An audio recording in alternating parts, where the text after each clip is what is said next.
Hello po guys, good day po sa inyo. So today we are going to discuss our third lesson o yung ating lecture 3, no.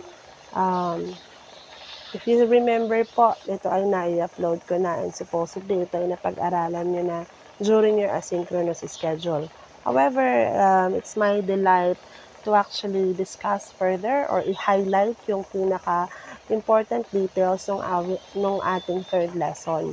So, before we start our demonstration regarding the different HTML list tags and table tags for our third lesson, let me read to you the objectives of this one. Of course, our objective is to understand the fundamentals of using tables and its corresponding attributes, as well as uh, the process of creating lists and designing your web application. So, to give you a heads up, I already uploaded the activity that that should be submitted via LMS sa ating iguro. No, ganun pa rin ang sistema, by group pa rin, pero individual submission pa rin using the same file na kinreate ng grupo ninyo. So, for our discussion, HTML offers three ways for specifying list of information. So, we can create different kind of lists. Una po yung ating UL or unordered list. So, in another term, mas kilala to sa bullet list, no, or yung bulleted list. The next one is OL or ordered list. So, ito naman po yung numbered list kung tawagin ng iba. Then, gagamit din tayo ng LI for the list item. So, whenever we are creating the list items already, LI tag ang gagamitin natin. And then, the third type of list is the definition list o description list. So, yung ating DL tag ang gagamitin natin for creating a definition list. And then, together with the DL tag, gagamit po tayo ng DT. DT defines a term in a description list, meaning this is your terminology that you wanted to define. And then the DD tag describes the term in description list. Ito naman yung pinaka-definition na ng ating item. So again, UL for an ordered list. This will list items using plain bullets. OL, unordered list naman po ito. This will use different schemes of numbers to list your items like 1, 2, 3, A, B, C, and the Roman numbers. And then lastly, yung ating DL or definition list. This arranges your items in the same way as they are arranged in a dictionary. So, maganda po siyang gamitin if you are creating like a definition list of a certain terminology. So, how do we actually create an unordered list? So, an ordered list is a collection of related items that have no special order or sequence. This list is created by using HTML or the UL tag. Each item in the list is marked with a bullet. The type attribute of an ordered list. So by default, the type attribute of the ordered list is a disk. We also can use a circle, a square, and none type if you don't want to make a symbol of, if you don't want to create a marked bullet. So for example po, this is the basic HTML structure of creating a list. As you can see, nag-create po tayo ng UL, unordered list, using square type. Meron tayong mga list na pants, socks, shorts, and shoes using LI tag. So, for us to make our own version, let me make a small or quick demonstration sa pag-create ng ating different kind of list. And together with this, isasama ko na yung pag-create ng ordered list and definition list. Of course, we are going to start our HTML document using the doc type HTML to define that our HTML document is a fifth version of HTML, followed by the HTML tag. Next would be the body. Inside the body is our, or the head rather, inside the head is our title tag. And then, let's say na ito ay about the lesson 3. So, yun ang gagamitin ng title. Let's close the title tag, followed by closing the head tag. And don't forget that our body tag is the most important one, where we are going to place all of our codes that we wanted our user to see. So since we are creating a list, I want to just use like a small heading para naman makapag-introduce ako ng parang little or small title lang. For example, nag-create tayo ng list about our favorite foods, no? Favorite foods. So, close natin yung heading 3 and then mag-create na tayo ng ating list. So, in this case, instead na unordered list ang gagamitin ko, gagamit ako ng ordered list or OL. So, sa ordered list, pwede by default, ang type ng ordered list natin is yung 1 to 3 na ordered list. Pero on this case, ang gusto ko gumamit ako ng letter, capital letter ang gamitin natin. Sa module natin, or our lecture, makikita nyo yung different types of ordered list. Pwede nyo yung gamitin for your reference. Now, apart from the OL tag, gagamit po tayo ng LI tag to itemize our list. So, sa nabanggit ko nga kanina, no, meron tayong mga favorite foods. So, let's categorize our favorite foods using breakfast. Don't forget to close your first list. Ito yung ating second list. Lunch, close it. And then yung inyong third list, dinner. Okay. So, yan. We have completed our favorite foods list. Meron na tayong breakfast, lunch, and dinner. So, before we add more items to it, let me show you the outcome of this code na kinreate natin. So, as you can see, ito yung favorite foods natin na heading number 3. Tapos, ito na yung numbered list natin, breakfast, lunch, and dinner. And dahil ginamit natin yung type na A, as you can see as well, letter A, B, and C yung nagamit nating ordered list type. So, pwede nyo yung baguhin into small a para small letter naman, o kaya I para maging Roman numbers yung type na gagamitin nyo for the ordered list.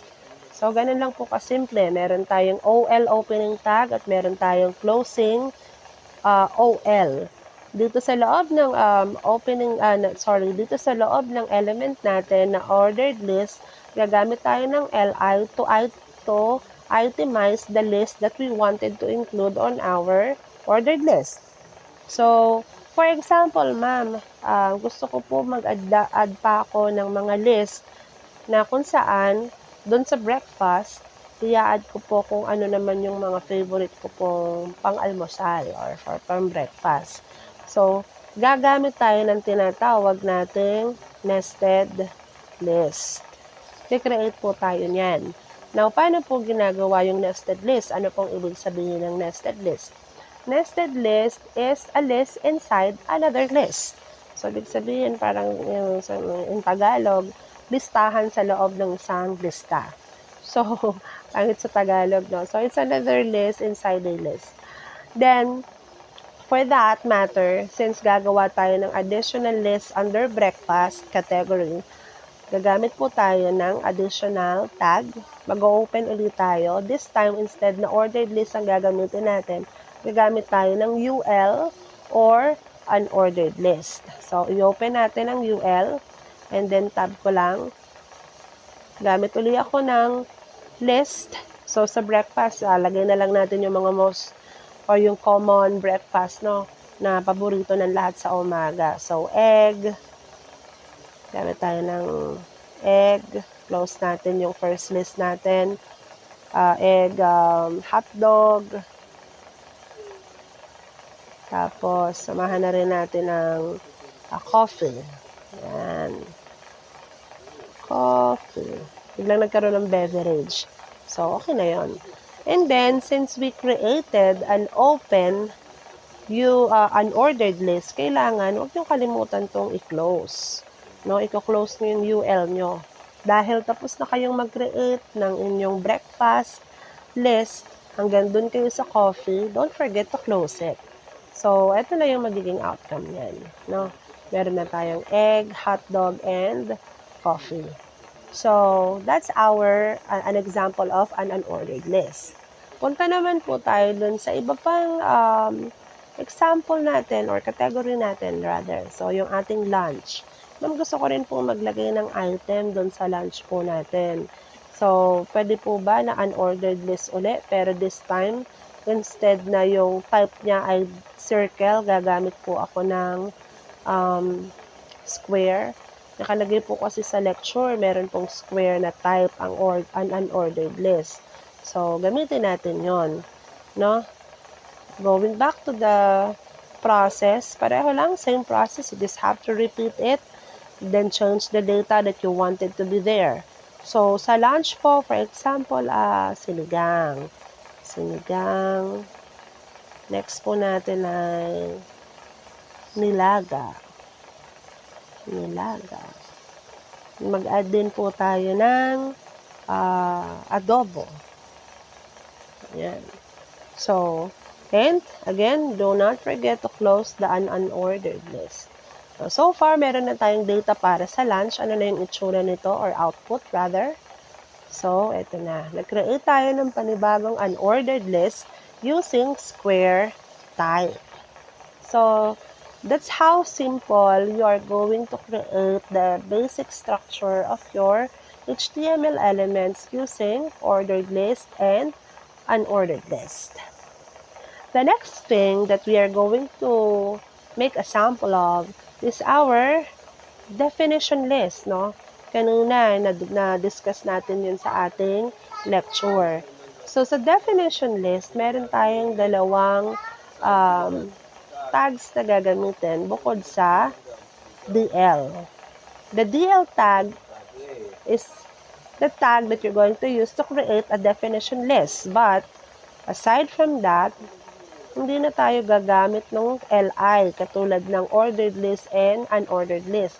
Ang gagamitin po natin is DT, definition term, and DD for definition description. So, since nauuna palagi yung terminology, DT yung una natin gagamitin na element. So, for example, sa dinner, ano ba yung mga masasarap hapunan? For example lang naman, no? Lechon. Wow, sarap. So, magkikreate lang tayo ng DT, then yung ating definition na gustong or rather terminology na gusto natin i-define, close natin, no? Close. And then, another tag, which is DD or description, i-define lang natin ano ba yung lechon. So, for example, lechong manok sa usok. So, for example, that's your definition, description. And then, kung mag-a-add ka pa ng panibago, for example, isa pang terminology, adobo. No? Adobo. Tapos, yung kanyang description using DD, adobong manok sa gata. Sarap, nakakagutom. And then, don't forget, dahil nag-open tayo ng DL tag, i-close din natin siya. So, ayan, meron na tayong mga different kind of list. Let's take a look on the output, shall we?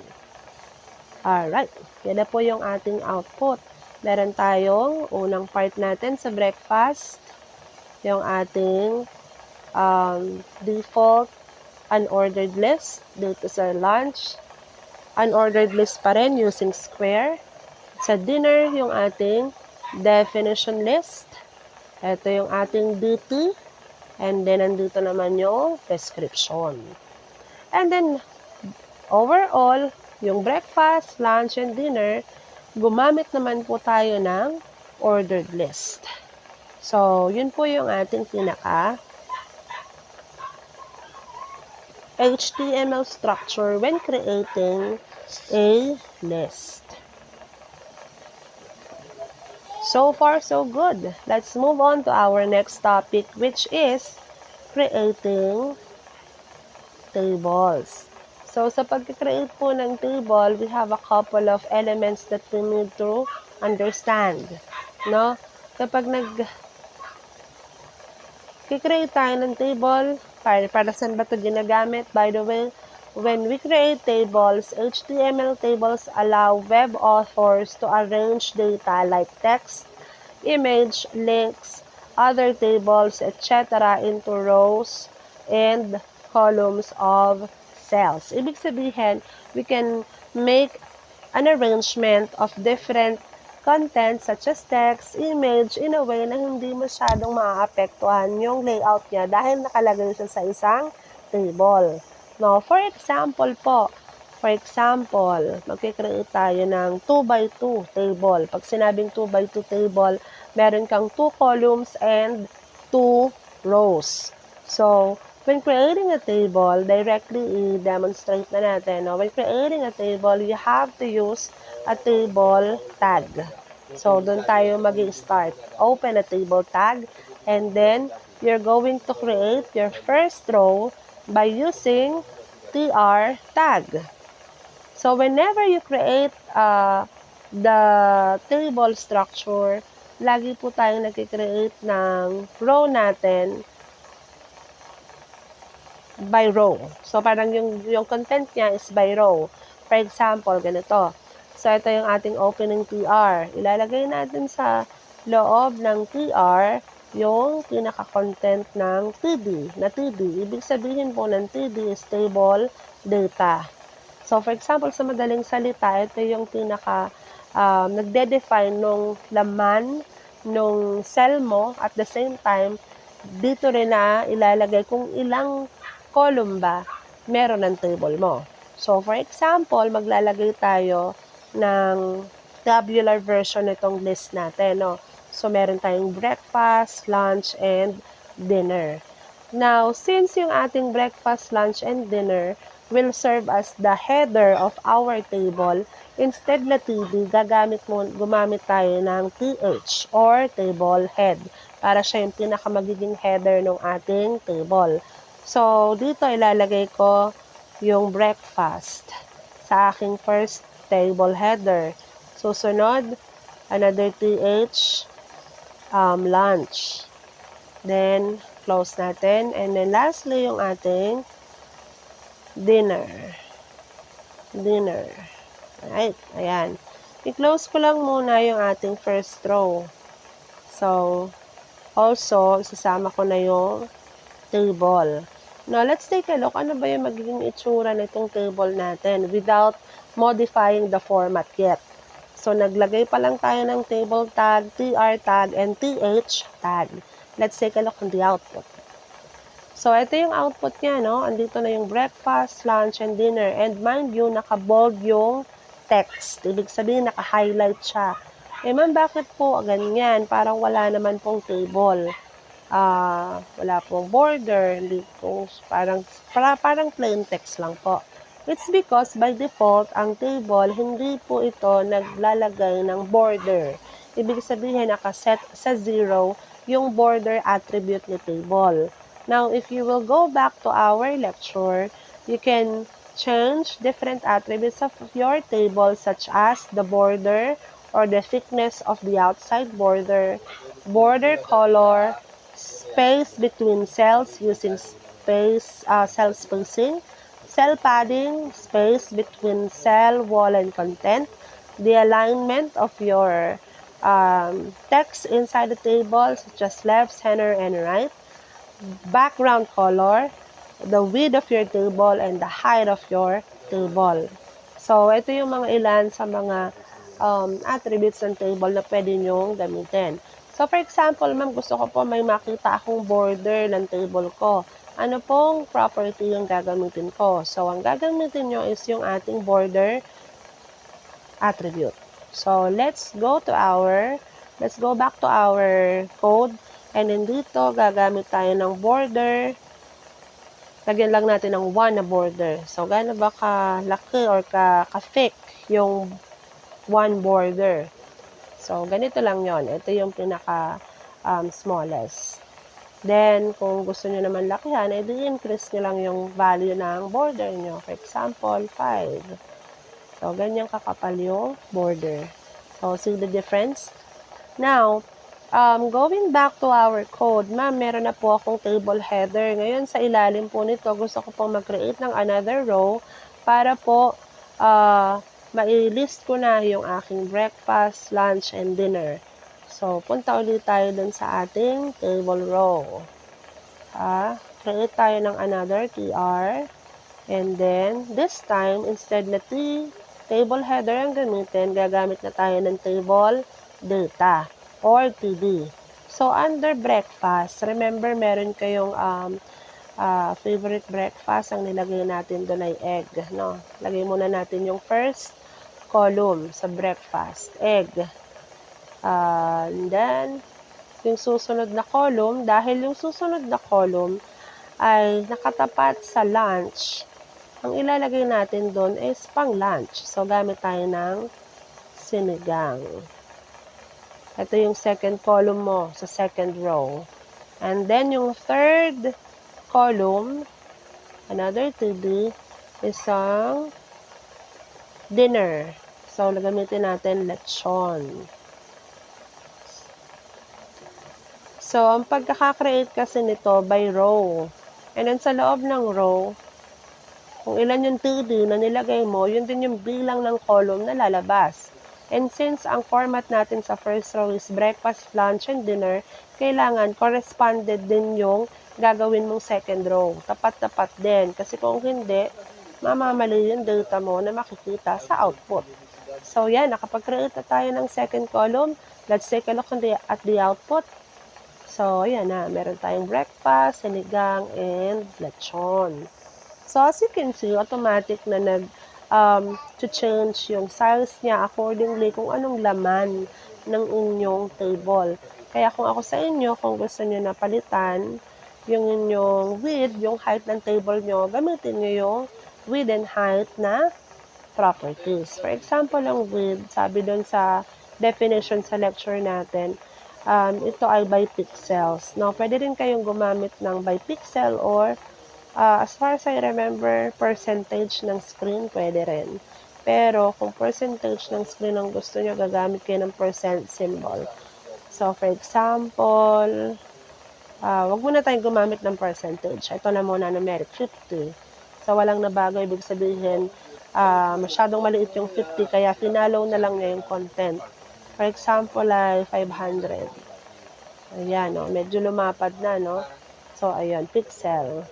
Parang bawasan natin ng konti kasi medyo malapad. Gawin natin 300 lang. Ayan. So, ayun. Sakto lang sa screen natin. So, ayan po yung ating table width. Yung height, pwede rin yung baguhin kung kinakailangan. So, next po is yung ating third row. Ma'am, nakapaglagay po tayo ng second row, egg, sinigang, lechon. Gusto ko pa po ng additional row para dun sa ibang data. Then, ang gagawin mo lang is to repeat the process, no? Another tr, and then, table data ulit, td, then yung additional data mo. So, yung additional data mo, which is yung inyong, for example, ito, wait lang, hot dog, no? Hot dog para sa breakfast, another td, menudo para sa lunch, and then another td, for example, kare-kare para sa dinner. Kasarap naman ang ating mga example. So, pwede na tayong mag-picnic. So, ayan po yung ating sample. Ayan. For questions po, ito na po yung end ng ating discussions. So, for questions and clarification, the mic is now open for you. Our virtual is open for you to discuss kung ano yung ating mga katanungan. Salamat po!